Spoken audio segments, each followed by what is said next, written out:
වර්ෂ 1968 දී ශ්‍රී ලංකා රජය විසින් අනුමත කරන ලද මහවැලි මහ සැලැස්මේ සඳහන් විශාලතම වාරි ව්‍යාපෘතිය උතුරු මැද පළාත් මහ ඇල ව්‍යාපෘතියයි.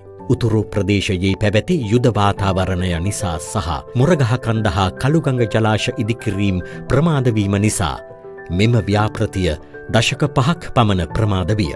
වර්ෂ 2009 දී රටට සාමය උදාවීමත් සමග මුරගහකන්ද හා කළුගඟ ජලාශ ඉදිකර උතුරු මැද පළාත් මහ ඇල ආරම්භ කිරීමට අවශ්‍ය මූලික අඩිතාලම යොදන ලදී. එහෙත් අනුමත මහවැලි මහ සැලැස්මට අනුකූල වූ මෙම උතුරු මැද පළාත් මහ ඇල මගින් අදාළ පළාත්වල අපේක්ෂිත ප්‍රදේශයට වාරි ජලය ලබා දීමට තවමත් නොහැකි වී ඇත්තේ ඇල ඉදිකිරීම ප්‍රමාද වීමයි. මෙම තත්ත්වය සැලකිල්ලට ගනිමින් දැනට ප්‍රයෝජනයට නොගෙන නිකරුණේ මුහුදට ගලා බසිනා ජල සම්පතින් කොටසක් උතුරු මැද උතුරු හා වයඹ පළාත්වලට හරවා ප්‍රයෝජනයට ගැනීමේ අරමුණෙන් මහවැලි ජල සුරක්ෂිතතා ආයෝජන වැඩසටහන 2013 දී සැලසුම් වී 2016 දී ආරම්භ විය. මහවැලි ජල සුරක්ෂිතතා ආයෝජන වැඩසටහන ප්‍රධාන ව්‍යාපෘති 3කින් සමන්විතයි. ඒවා නම් ඉහළ ඇලහැර ඇල හෙවත් උතුරු මැද පළාත් මහ ඇල සංවර්ධන ව්‍යාපෘතියේ පළමු අදියර, වයඹ පළාත් ඇල ව්‍යාපෘතිය, මිනිපේ වම්මිවුරු ඇල පුනරුත්ථාපන ව්‍යාපෘතිය. මහවැලි ජල සුරක්ෂිතතා ආයෝජන වැඩසටහන යටතේ ක්‍රියාත්මක ප්‍රධාන ව්‍යාපෘතිය වන්නේ උතුරු මැද පළාත් මහ ඇලේ පළමු අදියර හෙවත් ඉහළ ඇලහැර ඇල මාර්ගය ඉදිකිරීමේ ව්‍යාපෘතියයි. මේ යටතේ කළුගඟ ජලාශයේ අතිරික්ත ජලය මුරගහකන්ද ජලාශයට ලබා ගැනීම අරමුණෙන් කිලෝමීටර 9ක් දිග අන්තර් හුවමාරු ඇල මාර්ගයක් ජලාශ දෙක යා කරමින් දැනටමත් ඉදිකරමින් පවතී. මේ අනුව කළුගඟ ජලාශයෙන් ලැබෙන ජලය හා මුරගහකන්ද ජලාශයේ දැනට පවතින ජලයද සමග පද්ධතියේ රඳවා ගන්නා සමස්ත ජල ප්‍රමාණය මගින් පොළොන්නරු දිස්ත්‍රික්කයට හා අනුරාධපුර දිස්ත්‍රික්කයේ ඇති මහා වැව් 7කට පමණක් වාරි හා පානීය ජලය සැපයීමට හැකියාව ලැබේ. උතුරු මැද පළාත් මහ ඇලේ පළමු වන අදියර වන කිලෝමීටර 65ක් දිග ඉහළ ඇලහැර ඇල මාර්ගය අනුරාධපුරයේ හුරුළුවැව ආසන්නයේ ඇති යකල්ල නම් ස්ථානය දක්වා ඉදිකිරීමට නියමිතයි. මෙහි ඉදිකිරීම් දැනටමත් ආරම්භ වී ඇති අතර මෙම ඇල මාර්ගය කිලෝමීටර 28ක් දිග උමගකින්ද යුක්තයි.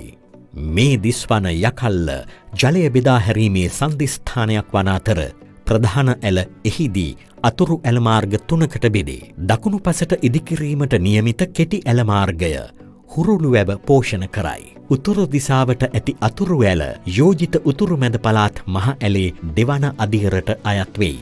වම් පසට දිවෙන ඇල මාර්ගය මානංකට්ටිය, ඒරුවැව, නාච්චාදූව, නුවරවැව, තිසාවැව හා මහකනදරාව යන වැව් පෝෂණ කරයි.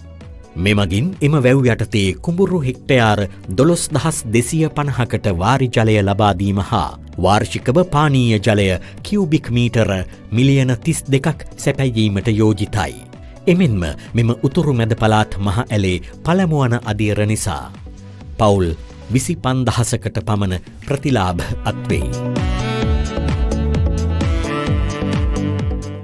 මහවැලි ජල සුරක්ෂිතතා ආයෝජන වැඩසටහන යටතේ ක්‍රියාත්මක දෙවන ව්‍යාපෘතිය වන්නේ වයඹ පළාත් ඇල ව්‍යාපෘතියයි. ඉහළ ඇලහැර ඇල මාර්ගය ඉදිවීමෙන් පසු මහවැලි පද්ධතියේ ඇතිවන නම්‍යතාව උපයෝගී කරගෙන බෝවතැන්න ජලාශයේ සිට වෑමැඩිල්ල ජලාශය දක්වා ඉදිකිරීමට යෝජිත නව උමං මාර්ගය හා අනෙක් ඇල මාර්ග ඔස්සේ දැනට ජලහිඟයෙන් පීඩා විඳින ඉහළ මී ඔය සහ හක්වටුනා ඔය නිම්නවලට මහවැලි දියවර ලබා දීමට හැකි වෙයි. මේ අනුව වයඹ පළාත් ඇල ව්‍යාපෘතිය යටතේ වෑමැඩිල්ල ජලාශයෙන් ආරම්භ වන ඇල මාර්ගයට සම්බන්ධ වී මහකිතුල හා මහකිරුල යන නව ගබඩා ජලාශ දෙකක් අලුතෙන්ම ඉදිකිරීමට යෝජිතයි. මහකිතුල ජලාශයේ සිට පොල්පිතිගම හරහා යාපහුව දක්වා මෙලෙස තවත් ඇල මාර්ගයක් ඉදිවී යාපහුව ප්‍රදේශයේ ජල දුෂ්කරතා මගහැර ගැනීමටද හැකි වේ. සමස්ත දිග කිලෝමීටර 94ක් වන වයඹ පළාත් ඇල මගින් පුල්පිටිගම හා ඇහැටුවැව ආශ්‍රිත ප්‍රදේශවල පවතින මහවැව් 8ක් හා කුඩා වැව් 350ක් පෝෂිත වී කුඹුරු හෙක්ටයාර 13000කට පමණ ජලය ලබා දීමට හැකි වේ. මහවැලි ජල සුරක්ෂිතතා ආයෝජන වැඩසටහන යටතේ ක්‍රියාත්මක තෙවන ව්‍යාපෘතිය වන්නේ මිනිපේ වම්මිවුරු ඇල පුනරුත්ථාපන ව්‍යාපෘතියයි. මේ යටතේ දැනට පවතින මිනිපේ අමුණු බැම්ම මීටර 3.5කින් ඉහළ නංවා නවීකරණය දැන් සිදු කෙරෙන අතර එමගින් අමුණේ ජලගබඩා ධාරිතාව වැඩි කෙරේ. මීට අමතරව කිලෝමීටර 74ක් දිග මිනිපේ වම් ඉවුරු ඇලද දැන් සම්පූර්ණයෙන් නවීකරණය වේ. ඒ අනුව දැනට ජලහිඟයෙන් පීඩා විඳින මිනිපේ ඇලේ අධීර 3 හා 4 යටතේ ඇති කුඹුරු සඳහා කලට වේලාවට ජලය ලබා දීමට හැකි වේ. උතුරු මැද පළාත් මහ ඇලෙහි දෙවන අධීර යටතේ යකල්ල සිට උතුරු දෙසට උතුරු මැද පළාත් මහ ඇල ඉදිකිරීමට යෝජිත වන අතර එය උතුරු මැද පළාත හරහා කිලෝමීටර 85ක් ගමන් කර වවුනියාවේ චෙන්මඩු කුලම් දක්වා දිවෙනු ඇත. මෙහි ප්‍රධාන ඇලෙන් අතුරු ඇලමාර්ග 13ක් බෙදී යාමට නියමිතයි. එමගින් එල්ලංගා පද්ධති 130කට අයත් කුඩා වැව් 1200කට ජලය සැපැයේ.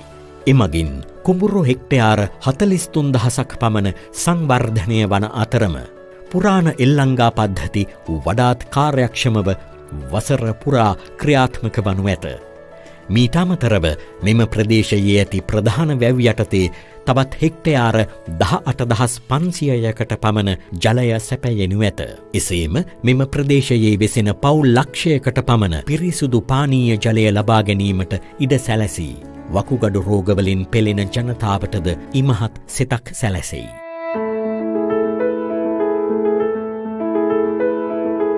උතුරු මැද පළාත් මහ ඇලෙහි දෙවන අධීර යටතේ මෙම ඉලක්ක ප්‍රදේශයට ජලය ලබා දීම සඳහා කළුගඟ හා මොරගහකන්ද ජලාශවල දැනට පවතින ජලය ප්‍රමාණවත් නොවේ.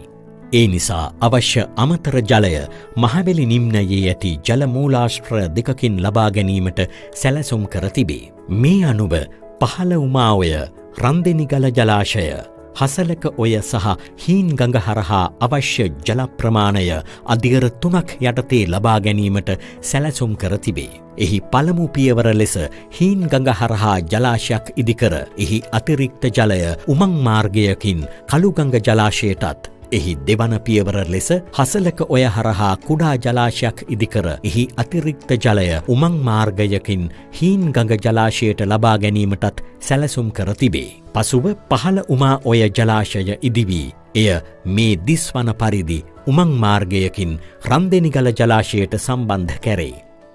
එමගින් රන්දෙනිගල ජලධාරිතාව ඉහළ යන අතරම ජාතික විදුලි බල පද්ධතියට අලුතෙන් මෙගාවොට් 10ක් එකතුවීමද සිදුවෙයි. ඒ අනුව අවසන් පියවර ලෙස රන්දෙනිගල ජලාශයේ සිට තවත් උමං මාර්ගයක් හසලක ඔය ජලාශය දක්වා ඉදිකැරෙනු ඇත. මේ අනුව පහළ උමා ඔය සිට මොරගහකන්ද ජලාශය දක්වාම ජලය හැරවිය හැකි සමස්ත ජල හැරවුම් පද්ධතියක් ඉදිවී ඒ ඔස්සේ උතුරු මැද පළාත් මහ ඇලෙහි සම්පූර්ණ ඉලක්කගත ප්‍රදේශයට අවශ්‍ය ජල ප්‍රමාණයෙන් 70% පමණ මෙම මහවැලි දියවර මගින් සැපයීමට හැකියාව ලැබේ. උතුරු මැද පළාත් මහ ඇල සඳහා අවශ්‍ය ඉතුරු 30%ක ජල ප්‍රමාණය මහවැලි ගඟේ පහළ නිම්නය දිගේ නිකරුණේ මුහුදට ගලා යන ජලය පොම්ප කර ලබා ගැනීමට සැලසුම් කර තිබේ.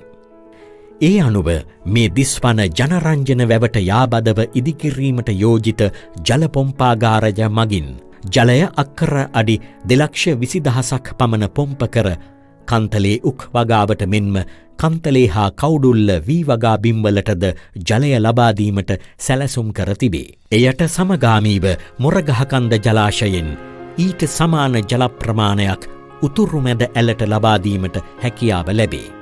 මෙම මහවැලි ජල සුරක්ෂිතතා ආයෝජන වැඩසටහන අධීර 2ක් ලෙස ක්‍රියාත්මක වීමට නියමිත අතර පළමු අධීරට අදාළ ඉදිකිරීම් වයඹ පළාත් ඇල ව්‍යාපෘතිය හා මිනිපේ වම්මිවුරු ඇල පුනරුත්ථාපන ව්‍යාපෘතිය හා ඉහළ ඇලහැර ඇල යන ව්‍යාපෘති යටතේ මේ දිස්වන ප්‍රදේශවල දැනටමත් සිදුවෙයි. දෙවන අධිහරට අදාළ අධ්‍යයන හා සමීක්ෂණද මෙම ප්‍රදේශවල සිදුවෙයි. දෙවන අධිහරට අදාළ ඉදිකිරීම් එකවර සිදු නොවන අතර පියවරෙන් පියවර සිදුවනු ඇත.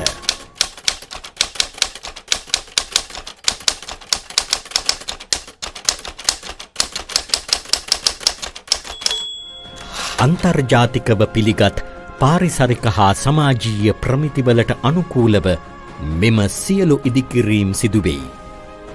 මෙම සැලැසුම් සියල්ල ක්‍රියාත්මක වීමෙන් පසු අවුරුදු 50ක් පමණ ප්‍රමාද වූ උතුරු මැද පළාත් මහ ඇල ඉදිකිරීමෙන් උතුරු මැද කෘෂිබිම්වලට මහවැලි ජලය ලැබී පසුගිය දශක කිහිපය මුළුල්ලේ ජලහිඟයෙන් යුද ගැටුමෙන් වල්ලලි උවදුරෙන් මෙන්ම වකුගඩු රෝගවලින්ද පීඩා විඳින උතුරු මැද පළාතේ ජනතාවට සැනසුම් සුසුම් හෙලීමට හැකිවේ.